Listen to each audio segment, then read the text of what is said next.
distinguished honourable guest, Councillor Laxmi Atwa, Councillor Martin Welton, Director of Children's Services and Families, Yvette Stanley, distinguished other guests, parents, students, friends. It's my exquisite delight to stand before you this evening to celebrate with you. As I stand before you, I see the reflection of my eyes in your eyes. I feel the rhythm of your heart as my own.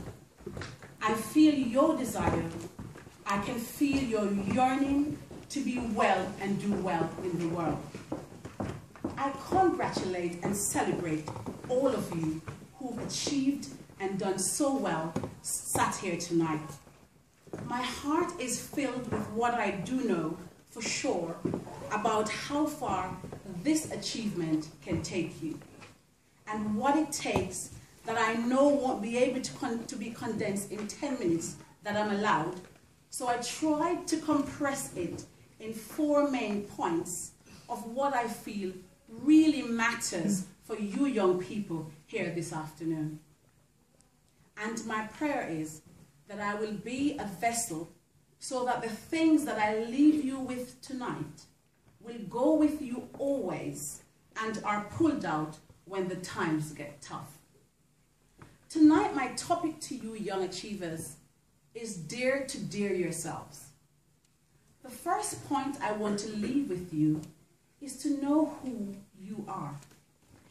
Being able to answer who you are for yourself, not for what your teachers say about you, or what your parents say about you, or your friends' definition of you. When you know who you are from an early stage, when you know who you are, it's a great platform on which you will be staged in life. It took me a very long time to know who I was, but once I understood that, I was empowered to conquer the world. My second point for you young people is to know what you want from life. I don't want you to just achieve here tonight, but fulfill the highest, truest expression of your possibilities. Push yourself to discover what is on the edge of the impossible. You may be just surprised. You may just be surprised at what you can achieve. Take Richard Branson, for example. He left high school with very few subjects. However, at a very early stage and age, he understood very clearly what he wanted out of life. Know what your plan is.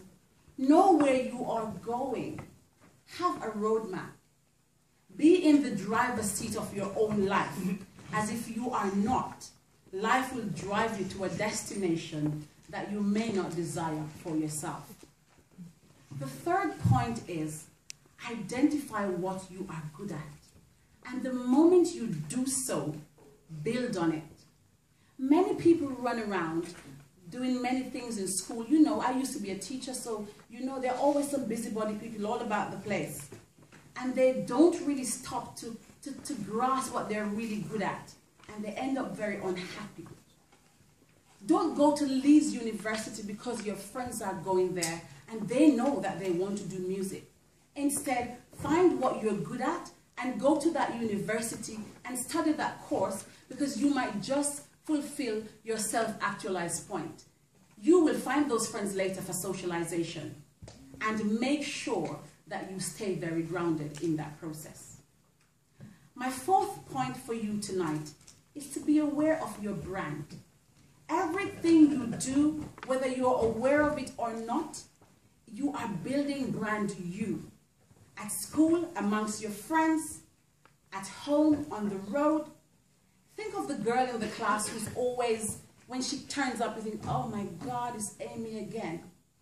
And stop at this second and ask yourself the question, why would you think that? You think that because Amy has built a brand. So I say to you, be aware of everything you say and do as you are constantly working on brand you. Young people, surround yourself with people who will fill your pint-sized cup until your pint-sized cup runs over.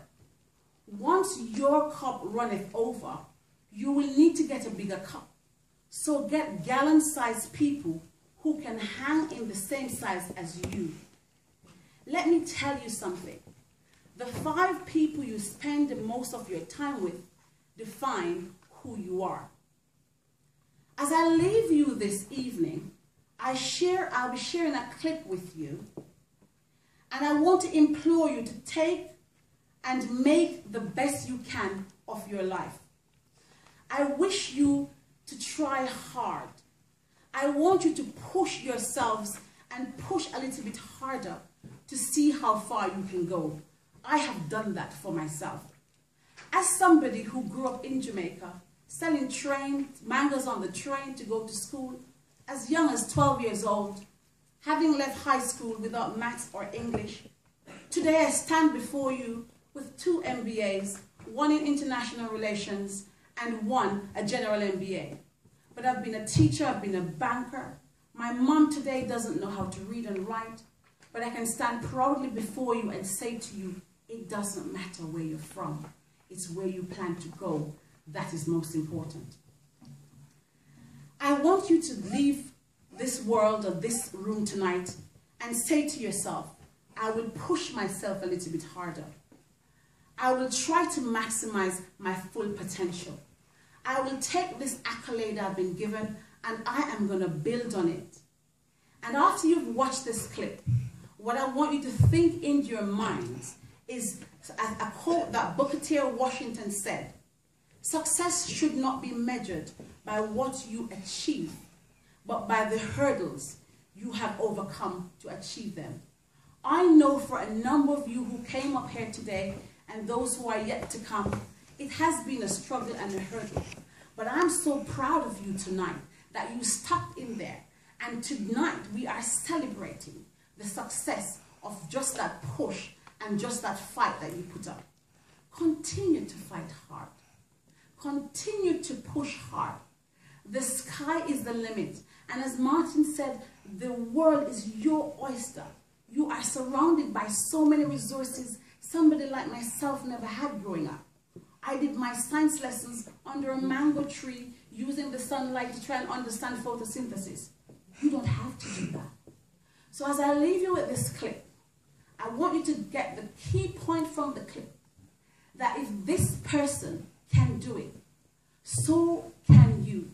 I challenge you tonight to not just take this success, walk away with it, put it on the wall and leave it there, but I want you to build on it. Thank you very much for listening. Have a good evening.